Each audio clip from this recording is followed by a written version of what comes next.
5 मिनिटात 25 बातम्यांचे सहप्रायोजक आहेत defence career academy, Chhatrapati Sambhajinagar व कोल्हापूर। युवक युवतींनो, भारतीय सैन्यात घडवा अभिमानास्पद करिअर। इंडोनेशिया भारताकडून ब्राह्मोस क्षेपणास्त्र खरेदी करणार। भारत इंडोनेशियामध्ये 200 ते 350 दशलक्ष डॉलर्सचा करार। पंढरपूरच्या सांगोल्यात विद्यार्थी शिक्षकांवर मधमाशांचा हल्ला। 10वीचा पेपर देऊन बाहेर पडत असताना हल्ला।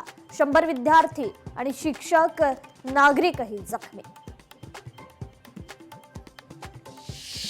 बंगळुरू शहरात आजपासून हॉटेल्स बंद राहणार। व्यावसायिक एलपीजी सिलेंडरचा पुरवठा अचानक बंद झाल्यानंतर हॉटेल्स असोसिएशनची घोषणा।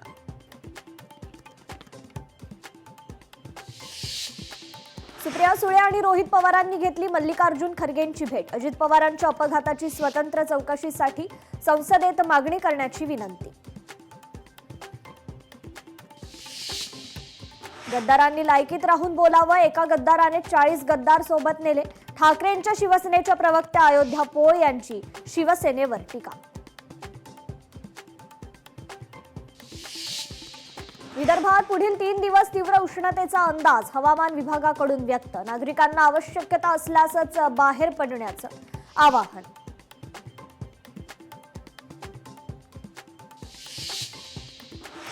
उन्हाचा पारा दिवसेंदिवस वाढतो। पुढील 2-3 दिवसांसाठी येलो अलर्ट। कोल्हापूर आणि आसपासच्या परिसरात हलक्या सरींची शक्यता। विदर्भात तापमानाचा पारा वाढला। अकोला देशात सगळ्यात गरम शहर ठरलं। अकोला, अमरावती आणि वर्धा जिल्ह्यांना तापमानाचा 3 दिवसांसाठी येलो अलर्ट।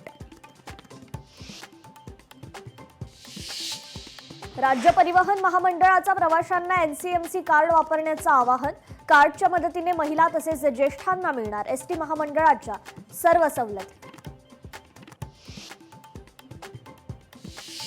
2022 ते 2025 दरम्यान बेस्टमधील 63 बस चालकांवर बडतर्फीची तर 876 बस चालकांवर निलंबनाची कारवाई। परिवहन राज्यमंत्री माधुरी मिसाळ यांची विधान परिषदेत माहिती।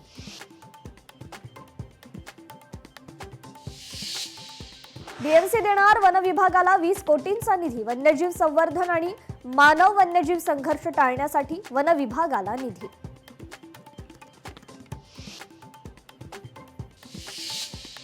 मुंबईत संजय गांधी राष्ट्रीय उद्यानातील वनसंरक्षकाच्या मनमानी कारभाराविरोधात आंदोलन। वनसंरक्षक अनिता पाटलांविरोधात स्थानिकांचं तीव्र आंदोलन।